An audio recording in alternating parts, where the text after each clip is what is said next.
Hello good morning, जोहार, मैं संजय और आप देख रहे हैं न्यूज झारखंड। समय हो चला है झारखंड की खबरों को जानने का, उनसे अपडेट होने का। तो चलिए जानते हैं आज की 25 मुख्य बड़ी खबरों को। उससे पहले अगर आप न्यूज झारखंड चैनल पे नए हैं तो प्लीज चैनल को सब्सक्राइब करके बेल आइकन प्रेस कर दीजिए, जिससे आप तक झारखंड की हर एक छोटी बड़ी खबर का अपडेट आप तक पहुंचता रहे। तो चलिए शुरुआत करते हैं आज की पहली और महत्वपूर्ण बड़ी खबर से। झारखंड में थमा चुनाव प्रचार, कल 23 फरवरी को होगा मतदान। तो झारखंड में नगर निकाय चुनाव को लेकर पिछले कई दिनों से चल रहा प्रचार शनिवार शाम 5 बजे समाप्त हो गया है। इससे पहले राजधानी रांची सहित राज्य के विभिन्न शहरी निकायों में प्रत्याशियों ने जमकर चुनाव प्रचार किया। हालांकि प्रत्याशी और उनके समर्थक अब भी घर घर जाकर मतदाताओं से उनके पक्ष में मतदान करने की अपील कर सकेंगे। मतदान से एक दिन पहले 22 फरवरी यानी कि आज रविवार को सभी जिलों में बने डिस्पैच सेंटर से मतदान कर्मियों को मतपेटियों और अन्य आवश्यक चुनाव सामग्री के साथ उनके गंतव्य के लिए रवाना किया जाएगा। वहीं राज्य के 48 नगर निकाय क्षेत्रों में कल 23 फरवरी यानी कि सोमवार को सुबह 7 बजे से शाम 5 बजे तक मतदान होगा। गर्दलीय आधार पर होने वाले इस चुनाव में 43,33,574 मतदाता अपने मताधिकार का प्रयोग करेंगे, जिसमें पुरुष मतदाताओं की संख्या 22,07,203 है, जबकि 21,26,227 महिला वोटर है। थर्ड जेंडर मतदाताओं की संख्या 144 है। गर्दलीय आधार पर हो रहे इस चुनाव में मतदाता महापौर और पार्षद के लिए मत देंगे। महापौर के लिए पिंक यानी कि गुलाबी और पार्षद के लिए उजला रंग का बैलेट पेपर होगा। सारंडा में आईडी ब्लास्ट, 2 कोबरा जवान घायल। सर्च ऑपरेशन के दौरान हुआ हादसा, रांची एयरलिफ्ट कर भेजा गया। पश्चिमी सिंहभूम जिले के सारंडा जंगल में नक्सलियों के खिलाफ चलाए जा रहे सर्च ऑपरेशन के दौरान शनिवार को आईडी ब्लास्ट हो गया। छोटा नागरा थाना क्षेत्र में हुए इस विस्फोट में कोबरा के 2 जवान घायल हो गए। पश्चिमी सिंहभूम जिले के पुलिस अधीक्षक अमित रेणु ने घटना की पुष्टि की। उन्होंने बताया कि सारंडा क्षेत्र में नक्सलियों के खिलाफ लगातार अभियान चल रहा है। इसी दौरान सुरक्षा बलों की टीम सघन सर्च ऑपरेशन कर रही थी, तभी नक्सलियों द्वारा लगाए गए आईडी में विस्फोट हो गया। घायल जवानों को मौके पर प्राथमिक उपचार दिया गया। बेहतर इलाज के लिए उन्हें एयरलिफ्ट कर रांची भेजा गया है। पुलिस अधीक्षक के अनुसार दोनों जवानों की स्थिति स्थिर है और उन्हें विशेषज्ञ चिकित्सीय निगरानी में रखा गया है। घटना के बाद सुरक्षा बलों ने पूरे इलाके में सर्च ऑपरेशन तेज कर दिया है। जंगल क्षेत्र में नक्सलियों की गतिविधियों को देखते हुए अतिरिक्त सतर्कता बरती जा रही है। जेपीएससी अभ्यर्थियों को बड़ी राहत, कट ऑफ डेट 1 अगस्त 2022 हुआ तय। झारखंड सरकार ने झारखंड लोक सेवा आयोग जेपीएससी प्रतियोगिता परीक्षा के अभ्यर्थियों को बड़ी राहत दी है। मुख्यमंत्री हेमंत सोरेन ने शनिवार को विधानसभा में घोषणा की है कि अभ्यर्थियों के लिए कट ऑफ डेट अब 1 अगस्त 2022 निर्धारित की गई है। मुख्यमंत्री की इस घोषणा के बाद हजारों ऐसे अभ्यर्थियों को परीक्षा में शामिल होने का अवसर मिलेगा जो पूर्व निर्धारित तिथि के कारण पात्रता से वंचित हो रहे थे। हालांकि छात्र संगठन अगस्त 2018 को कट ऑफ डेट बनाने की मांग कर रहे थे। बताया गया कि हाल ही में हुई मुख्यमंत्री की कैबिनेट बैठक में कार्मिक विभाग ने वर्ष 2023 तक की कट ऑफ डेट तिथि निर्धारित करने का प्रस्ताव रखा था, लेकिन सरकार ने उस प्रस्ताव को फिलहाल स्थगित कर दिया। गौरतलब है कि जेपीएससी परीक्षा के लिए आवेदन की अंतिम तिथि 20 फरवरी समाप्त हो चुकी है। अब नई कट ऑफ तिथि के मद्देनजर उम्मीद जताई जा रही है कि आयोग आवेदन की तिथि बढ़ाने पर विचार कर सकता है, ताकि नए पात्र अभ्यर्थियों को आवेदन का अवसर मिल सके। गढ़वा के पुरानी बाजार में दिन दहाड़े 20 लाख की ज्वेलरी चोरी। गढ़वा शहर के पुरानी बाजार स्थित भीड़ भाड़ वाले इलाके में दिन दहाड़े बड़ी चोरी की वारदात सामने आई है। जानकारी के अनुसार नरेश बाबू की आभूषण दुकान में 2 शातिर युवक ग्राहक बनकर पहुंचे और करीब 20 लाख रुपए मूल्य के सोने के आभूषण लेकर फरार हो गए हैं। बताया जाता है कि घटना शनिवार शाम के समय हुई। पहले एक युवक दुकान में पहुंचा और अपनी बहन के लिए उपहार के तौर पर आभूषण दिखाने की बात कही। दुकानदार ने जैसे ही बॉक्स में रखे गहने निकाल दिखाने शुरू किए, तभी दूसरा युवक भी दुकान में आ गया। उसने बड़ी चालाकी से दुकानदार को कुछ नगद रुपए थमाए और कहा कि उनकी बहन बाहर खड़ी है, उसके लिए एक और गिफ्ट लेकर आता हूं। इस दौरान दोनों युवकों ने मौके का फायदा उठाया और गहनों से भरा बॉक्स लेकर फरार हो गए।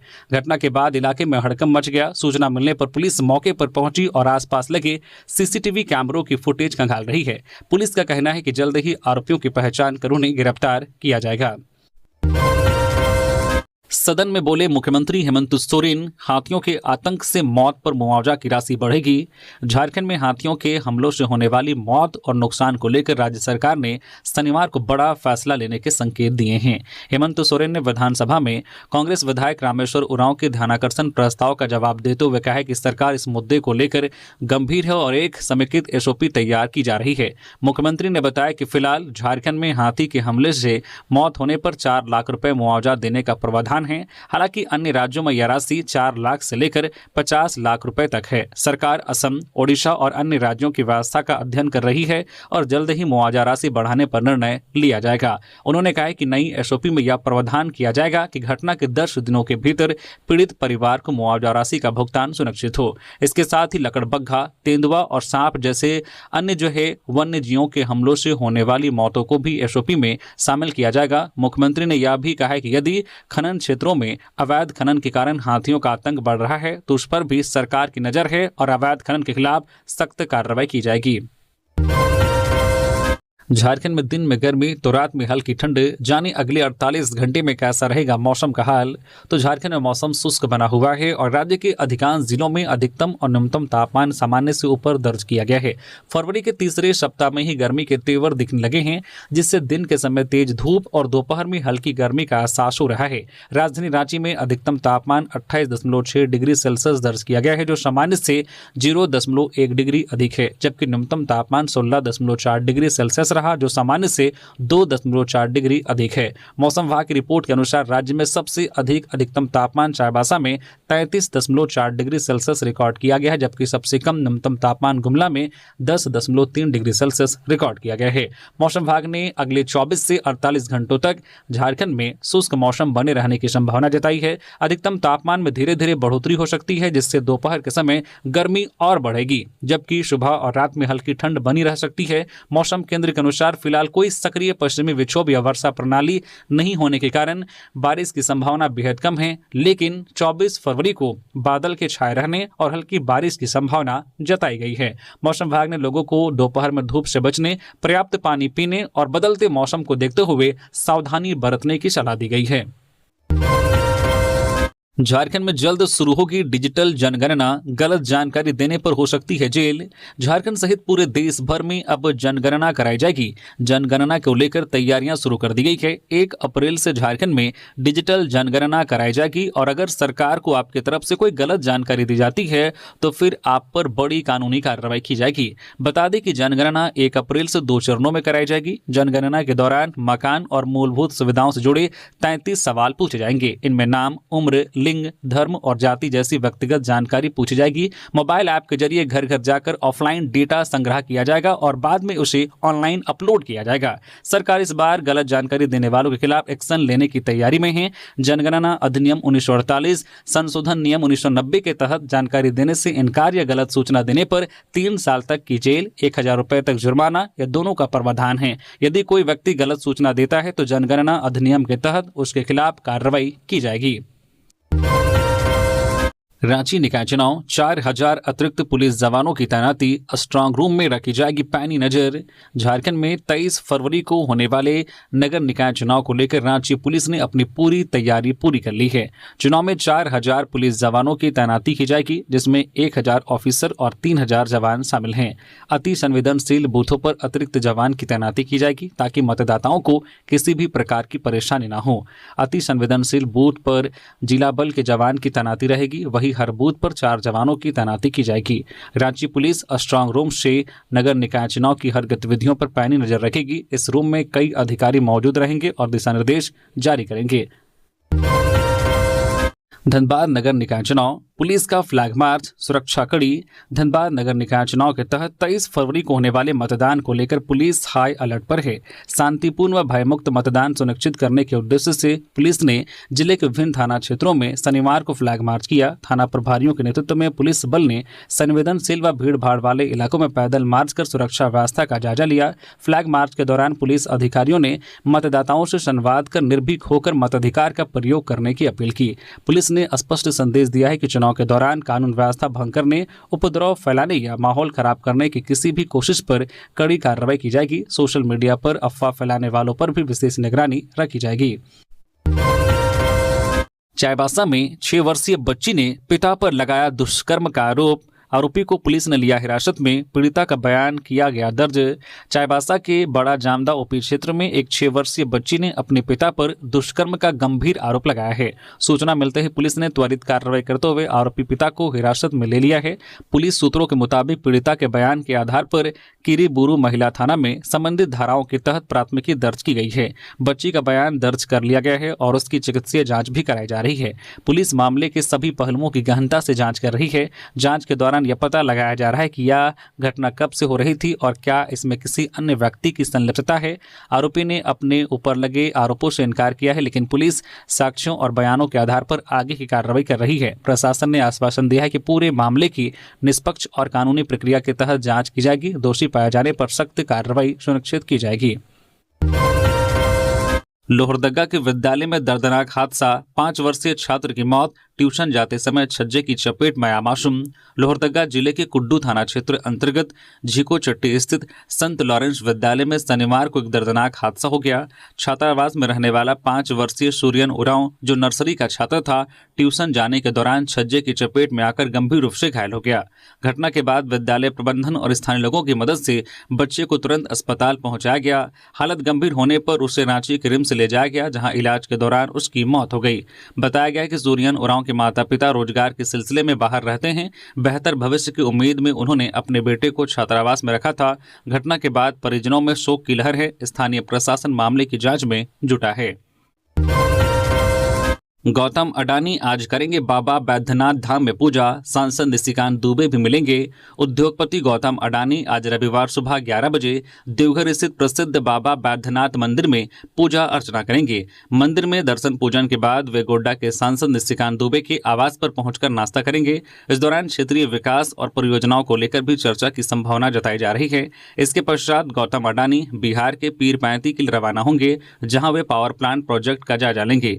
बताया जा रहा है कि परियोजना की प्रगति व संचालन से जुड़े विभिन्न पहलुओं की समीक्षा की जाएगी। अडानी के इस दौरे को औद्योगिक और क्षेत्रीय विकास के दृष्टिकोण से महत्वपूर्ण माना जा रहा है।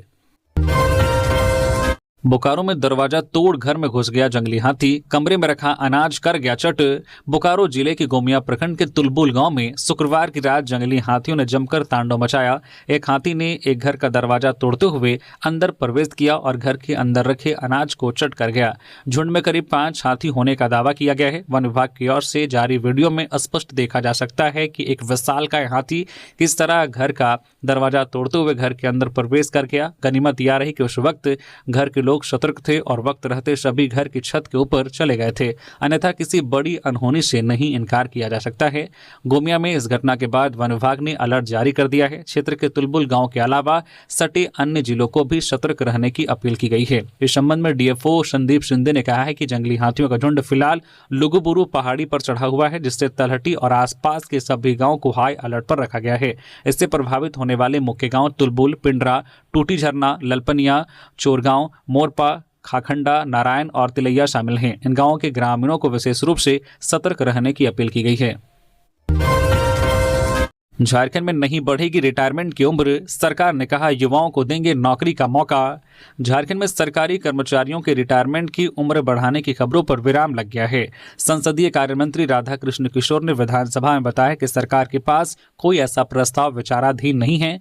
इससे पहले विधायक जनार्दन पासवान ने बड़ी संख्या में पदों को रिक्त होने का हवाला देते हुए सेवानिवृत्त की आयु 62 वर्ष करने की मांग की। जवाब में संसदीय कार्य मंत्री ने कहा कि सरकार रिक्त पदों पर शिक्षित और कुशल युवाओं को मौका देगी। मंत्री ने यह भी कहा कि आउटसोर्स कर्मियों को एजेंसी पूरा वेतन भुगतान करे, सरकार इसे सुनिश्चित करेगी। साथ ही आउटसोर्स से बहाली में स्थानीय को ही मौका दिया जाएगा तथा आरक्षण नीति भी लागू करनी होगी। स्वास्थ्य मंत्री इरफान अंसारी का विवादित बयान, कहा झारखंड में एसआईआर का होगा पुरजोर विरोध। अपने बयानों से लगातार विवादों में बने रहने वाले झारखंड के स्वास्थ्य मंत्री डॉक्टर इरफान अंसारी ने अप्रैल महीने से झारखंड में होने वाले मतदाता सूची गहन पुनरीक्षण एसआईआर को लेकर एक बार फिर विवादित बयान दिया है। स्वास्थ्य, आपदा और खाद्य आपूर्ति मंत्री जैसे संवैधानिक पद पर विराजमान होने के बावजूद डॉक्टर इरफान अंसारी ने झारखंड में भारत निर्वाचन आयोग द्वारा कराए जाने वाले एसआईआर का विरोध करने की कोशिश घोषणा की है। शनिवार को झारखंड विधानसभा के बजट सत्र के चौथे दिन की कार्यवाही में भाग लेने के बाद मीडिया से मुखातिब डॉक्टर इरफान अंसारी ने कहा कि भाजपा के काले कारनामे का नाम SIR है। इसका राज्य में पुरजोर विरोध किया जाएगा। उन्होंने आरोप लगाया है कि SIR के नाम पर सिर्फ राजनीति की जा रही है और इसका सीधा फायदा भाजपा को मिल रहा है। सही व्यक्ति का नाम मतदाता सूची से काटकर भाजपा को चुनावी लाभ पहुंच रहा है। झारखंड के मॉडल विद्यालयों में नामांकन के लिए आवेदन 7 मार्च तक। झारखंड में 82 मॉडल विद्यालयों में नामांकन के इच्छुक विद्यार्थी अब 7 मार्च तक ऑनलाइन आवेदन कर सकेंगे। झारखंड एकेडमिक काउंसिल ने इस संबंध में दिशा निर्देश जारी कर दिए हैं। संशोधित कार्यक्रम के अनुसार सभी जिला शिक्षा पदाधिकारी 9 मार्च तक प्राप्त ऑनलाइन आवेदनों का अनुमोदन सुनिश्चित करेंगे। पूर्व में निर्धारित समय सीमा में विस्तार देते हुए विभाग ने यह निर्णय छात्र हित में लिया है ताकि अधिक से अधिक विद्यार्थी प्रक्रिया में शामिल हो सके। मैया योजना की तर्ज पर विधवा विकलांग को भी प्रतिमाह 2500 रुपये आर्थिक मदद मिले। बजट सत्र में बोले जयराम महतो। झारखंड विधानसभा के बजट सत्र के चौथे दिन भोजनावकाश के बाद सदन की कार्यवाही गहमागहमी के बीच शुरू हुई। वित्त वर्ष 2025-26 के लिए सदन में पेश 6450 करोड़ रुपए के तृतीय अनुपूरक बजट पर वाद विवाद हुए। इसमें मंत्रियों और विधायकों ने हिस्सा लिया। JLKM विधायक जयराम महतो ने कहा है कि सरकार मूल बजट की राशि खर्च नहीं कर पाई है, तभी तो तीसरी बार अनुपूरक बजट लाया गया। ग्रामीण विकास विभाग की आधी राशि तक खर्च नहीं हो पाई है।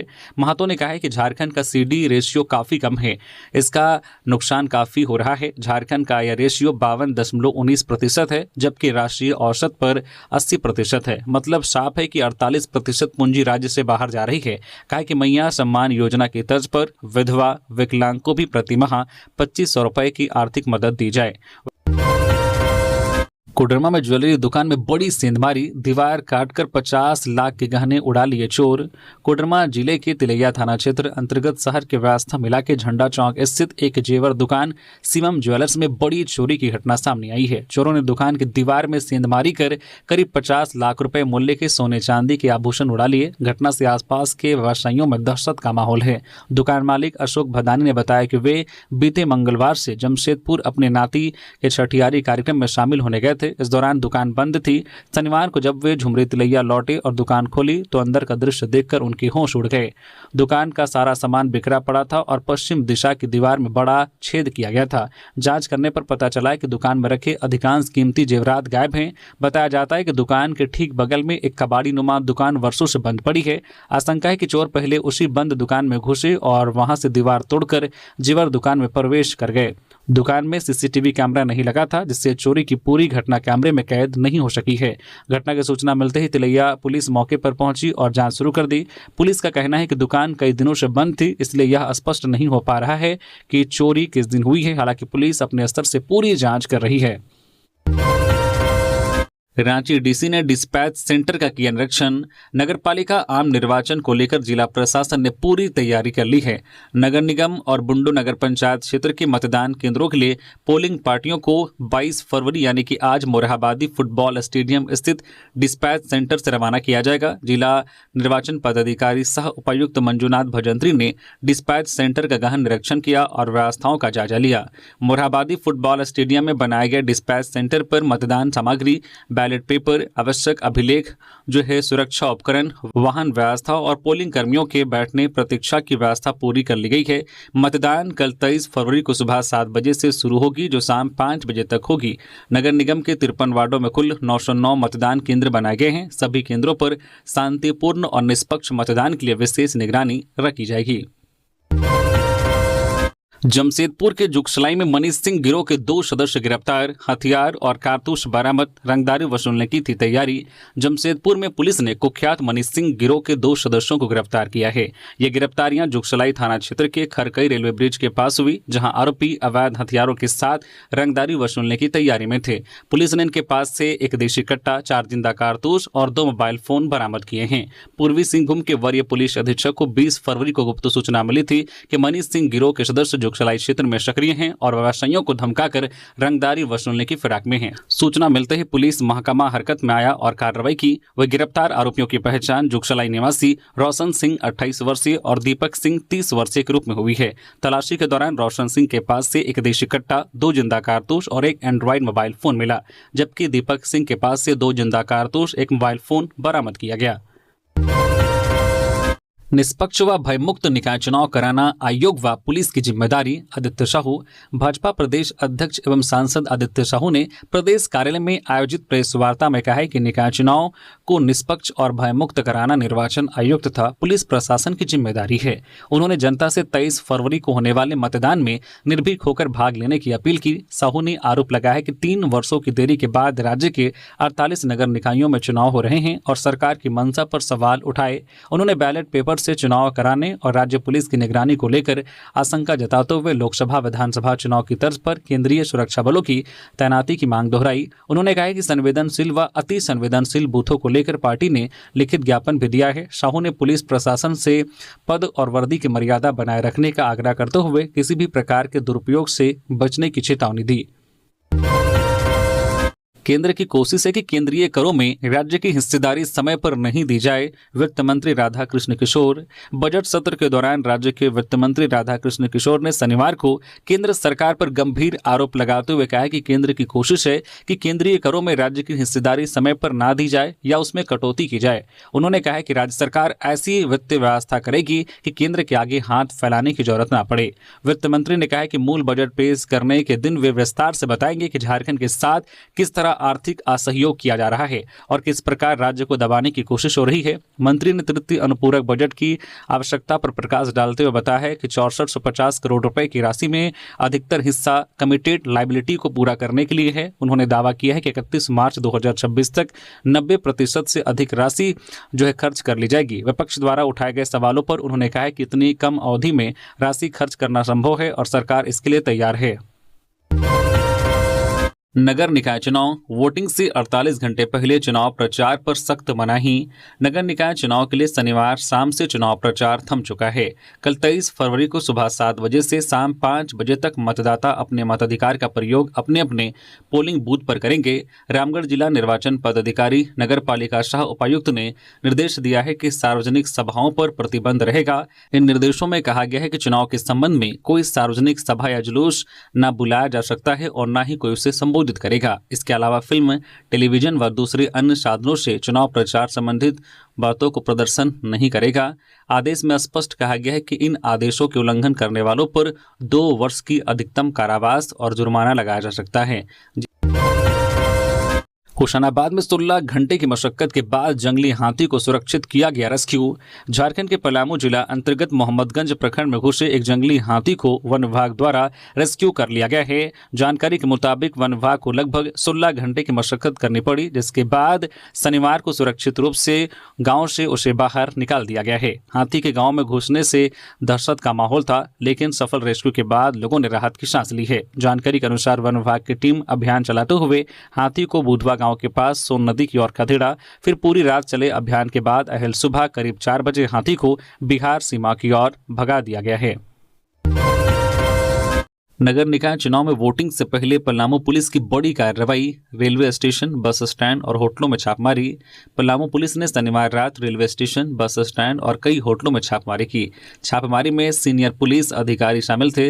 नगर निकाय चुनाव के लिए प्रचार शनिवार को थम गया है।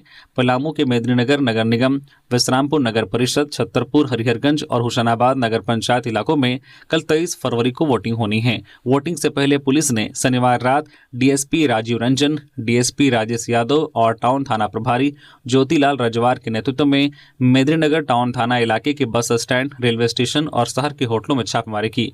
छापेमारी में अलग अलग क्यूआरटी बनाई गई थी।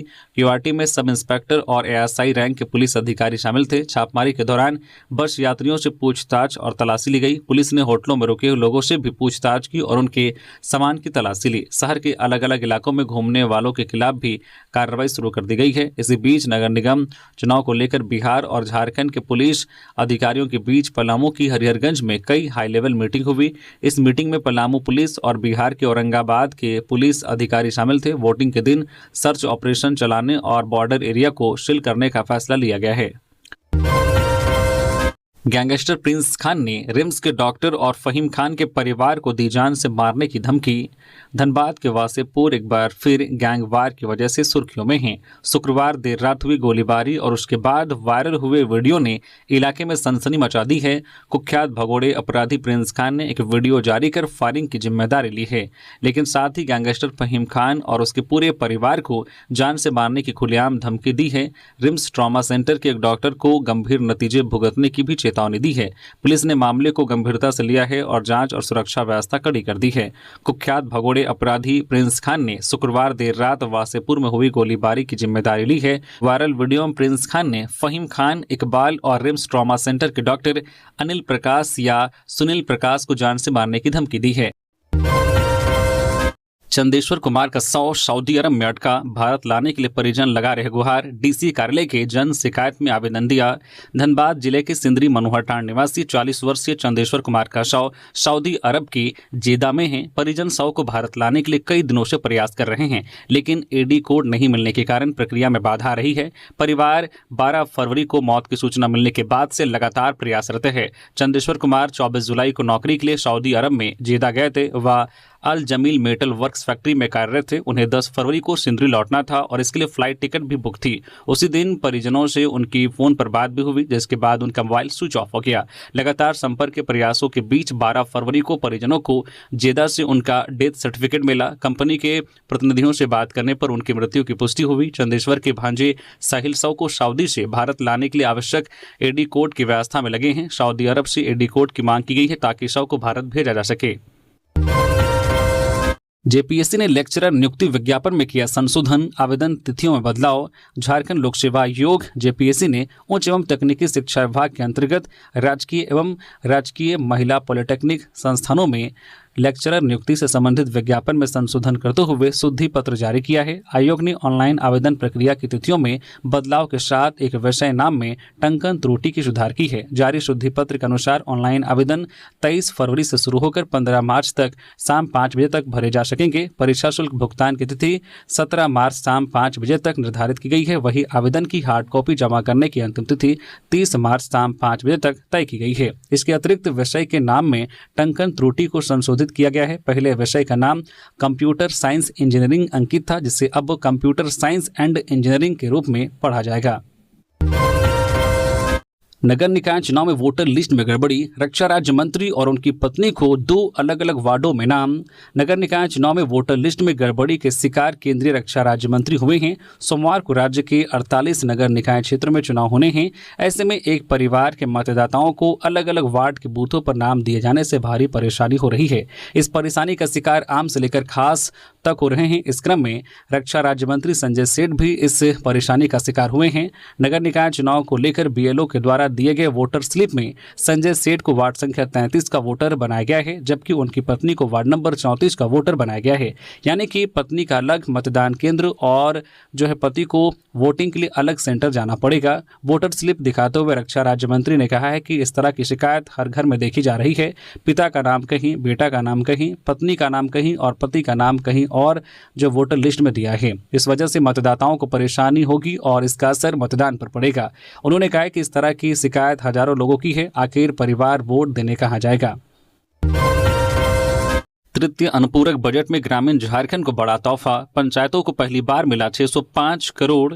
झारखंड विधानसभा में प्रस्तुत 6450 करोड़ के तृतीय अनुपूरक बजट को ग्रामीण विकास विभाग एवं पंचायती राज विभाग के मंत्री दीपिका पांडे सिंह ने झारखंड के ग्रामीण इतिहास के एक निर्णायक और दूरगामी प्रभाव वाला अध्याय बताया है। मंत्री दीपिका सिंह ने कहा है कि यह बजट केवल वित्तीय प्रावधान नहीं बल्कि झारखंड के गाँव की तकदीर और तस्वीर बदलने का सशक्त संकल्प है। यह झारखंड के स्वर्णिम ग्रामीण विकास की आधारशिला है। विकास अब कागजों तक सीमित नहीं रहेगा बल्कि गांव-गांव तक पहुंचेगा और धरातल पर दिखाई देगा। ग्रामीण कार्य विभाग के लिए 1717.58 करोड़ की ऐतिहासिक राशि स्वीकृत की गई है। इससे ग्रामीण सड़कों, पुल पुलिया और आधारभूत संरचना को नई मजबूती मिलेगी। दुरुस्त और पिछड़े क्षेत्रों की कनेक्टिविटी बेहतर होगी, जिससे शिक्षा, स्वास्थ्य, व्यापार और आजीविका के नए अवसर सृजित होंगे। पंचायती राज विभाग के लिए 658 करोड़ का प्रावधान किया गया है। यह पंचायतों को वित्तीय, प्रशासनिक और संस्थागत रूप से सशक्त बनाने की दिशा में महत्वपूर्ण कदम है। झारखंड में नगर निकाय चुनाव के लिए पुलिस प्रशासन तैयार, सुरक्षा व्यवस्था की जा रही पुख्ता। झारखंड में नगर निकाय चुनाव को लेकर सुरक्षा व्यवस्था पुख्ता की जा रही है। प्रदेश में मतदान कराने को लेकर जिला के साथ साथ पुलिस प्रशासन ने कमर कस ली है। वोटिंग के दिन सुरक्षा कैसी रहेगी, इस पर प्रशासनिक अधिकारियों ने शहर में फ्लैग मार्च निकाला। मतदान दिवस 23 फरवरी को पुलिस प्रशासन द्वारा विशेष सुरक्षा व्यवस्था रहेगी, जिसको लेकर पुलिस प्रशासन द्वारा विशेष दल का गठन किया गया है, जिससे कि मतदान के दौरान आचार संहिता का विशेष ख्याल रखा जा सके। सुरक्षा की दृष्टि से निकाय चुनाव को 3 जोन में बांटा गया है, जिसमें सामान्य, संवेदनशील और अति संवेदनशील मतदान केंद्र शामिल हैं। बोकारो के चास डीएसपी परवीन कुमार सिंह ने जानकारी दी है कि मतदान के दिन चास नगर निगम क्षेत्र का प्रमुख प्रवेश मार्ग गरगा पुल सील रहेगा। यह निर्णय निष्पक्ष, शांतिपूर्ण और व्यवस्थित मतदान सुनिश्चित करने के उद्देश्य से लिया गया है। निगम क्षेत्र में डीएसपी परवीन सिंह के नेतृत्व में घूमकर लोगों को निर्भीक होकर वोट देने का भी अपील किया जा रहा है। स्थापना समितियों में जनप्रतिनिधि निर्धारित, जेलकम विधायक के सवाल पर सरकार का साफ जवाब, अभी कोई नियम नहीं। झारखंड में जिला, प्रखंड और पुलिस स्थापना समितियों में अब तक जनप्रतिनिधियों को शामिल नहीं किए जाने को लेकर बड़ा सवाल उठा है। प्रश्नकाल के दौरान जेलकम विधायक जयराम महतो द्वारा उठाए गए सवाल पर सरकार ने विधानसभा में लिखित जवाब दिया है। विधायक जयराम महतो ने पूछा है कि बिहार पुनर्गठन अधिनियम 2000 के बाद राज्य में गठित राज्य स्तरीय, जिला एवं प्रखंड स्तरीय स्थापना समितियों और पुलिस स्थापना समितियों में अब तक जनप्रतिनिधियों को क्यों शामिल नहीं किया गया, जबकि देश के कई अन्य राज्यों में ऐसी समितियों में जनप्रतिनिधियों की भागीदारी सुनिश्चित है। जयराम महतो ने पूछा है कि जब विकास के कार्यों की निगरानी के लिए जिला और प्रखंड स्तर पर 20 सूत्री कार्यक्रम क्रियान्वयन समिति में जनप्रतिनिधि अध्यक्ष और सदस्य हो सकते हैं, तो प्रशासनिक स्थानांतरण और पदस्थापन समितियों से बाहर रखने की क्या वजह है। मामले पर प्रभारी मंत्री दीपक बिरुवा की ओर से दिए गए लिखित जवाब में कहा गया है कि झारखंड कार्यपालिका नियमावली 2000 के तहत गठित स्थापना समितियों में जनप्रतिनिधियों को शामिल करने का कोई स्पष्ट प्रावधान नहीं है। हालांकि यदि अन्य राज्यों में ऐसी व्यवस्था लागू है तो झारखंड सरकार इस विषय पर विचार कर सकती है। खूंटी के तोरपा में पेड़ से टकराकर बाइक सवार छात्र की मौत। खूंटी सिमडेगा पथ पर तोरपा थाना क्षेत्र के जापुद गांव के पास पेड़ से टकराकर एक बाइक सवार की मौके पर ही मौत हो गई। मृतक मुरू थाना क्षेत्र के ओशकेया गांव निवासी 19 वर्षीय सुनील सोय के मुरुम के रूप में हुई है। सुनील सोय तोरपा कॉलेज में इंटर का छात्र था। वह शनिवार की सुबह अपने दोस्त अजीत होरो की बाइक लेकर अकेले घूमने निकला था। शाम में लौटने के दौरान जापुद गांव के पास अनियंत्रित होकर बाइक सड़क के किनारे पेड़ से जा टकराई और सिर पर गंभीर चोट लगने से उसकी मौके पर ही मौत हो गई। हालांकि उसके जिंदा बचने की उम्मीद से मौके पर पहुंचे उप प्रमुख संतोष कर ने एम्बुलेंस से अस्पताल भिजवाया, जहां चिकित्सकों ने उसे मृत घोषित कर दिया। चक्रधरपुर रेल मंडल डेरवा हॉल्ट के पास रेल लाइन पर मिला अज्ञात व्यक्ति का शव। पश्चिमी सिंहभूम जिले के चक्रधरपुर रेल मंडल के डेरवा और पोशेता रेलवे स्टेशन के बीच शनिवार को एक अज्ञात व्यक्ति का शव पटरी किनारे मिला। मामले की सूचना मिलते ही पुलिस तुरंत मौके पर पहुंची और शव को अपने कब्जे में लिया। पुलिस मृतक के शव की पहचान करने में जुटी है। पुलिस के मुताबिक मृतक की उम्र लगभग 50 साल होगी। फिलहाल शव के शिनाख्त की कार्रवाई में जुटी हुई है। कैरो गांधी अपहरण मामले में मास्टरमाइंड समेत 4 गिरफ्तार। पंजाब का रहने वाला है आरोपी। चर्चित कैरो गांधी अपहरण कांड में पुलिस को एक और कामयाबी मिली है। जमशेदपुर पुलिस ने मुख्य साजिशकर्ता अरमिंदर सिंह उर्फ करतार सिंह को उसके 4 साथियों के साथ गिरफ्तार कर लिया है। बता दें कि 13 जनवरी 2026 को बिष्टुपुर थाना इलाके के रहने वाले युवा उद्यमी कैरो गांधी को अज्ञात अपराधियों ने किडनैप कर लिया था। पुलिस ने इस मामले में कार्रवाई करते हुए कैरो गांधी को किडनैपर्स के चंगुल से सुरक्षित बरामद कर लिया था। इस घटना में 6 आरोपियों गुड्डू सिंह, अर्जुन सिंह, मोहम्मद इमरान आलम, रमेश राजा और मोहन कुमार प्रसाद को गिरफ्तार किया गया था। इसी बीच तकनीक की मदद से इस किडनैपिंग का राज परत दर परत खोल रहा है। पुलिस ने अपराधियों में से एक अरमिंदर सिंह उर्फ करतार सिंह को उसके 4 अन्य साथियों के साथ गिरफ्तार किया है। मामले का खुलासा करते हुए सीनियर एसपी पीयूष पांडे ने बताया कि साजिश करने वाला अरमिंदर सिंह उर्फ करतार सिंह लुधियाना पंजाब का रहने वाला है। आंगनबाड़ी केंद्रों में पेयजल व शौचालय की व्यवस्था सुनिश्चित करे। देवघर डीसी नमन प्रियस लकड़ा ने शनिवार को समाहरणालय सभागार में आंगनबाड़ी केंद्रों को लेकर समीक्षा बैठक की।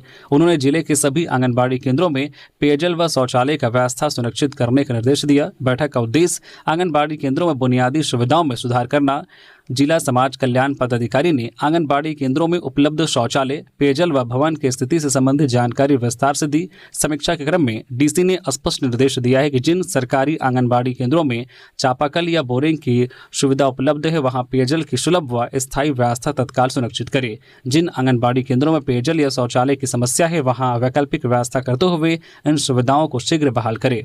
तो ये थी आज की झारखंड की टॉप बड़ी खबरें। इसी तरह से झारखंड की हर एक छोटी बड़ी खबर देखने के लिए आप न्यूज़ झारखंड चैनल को सब्सक्राइब करके बेल आइकन प्रेस कर दीजिए, जिससे अब तक झारखंड की हर एक छोटी बड़ी खबर का अपडेट आप तक पहुंचता रहे। तो अभी के लिए बस इतना ही, हमें दीजिए इजाजत, फिर मिलते हैं किसी और खबरों के साथ। धन्यवाद।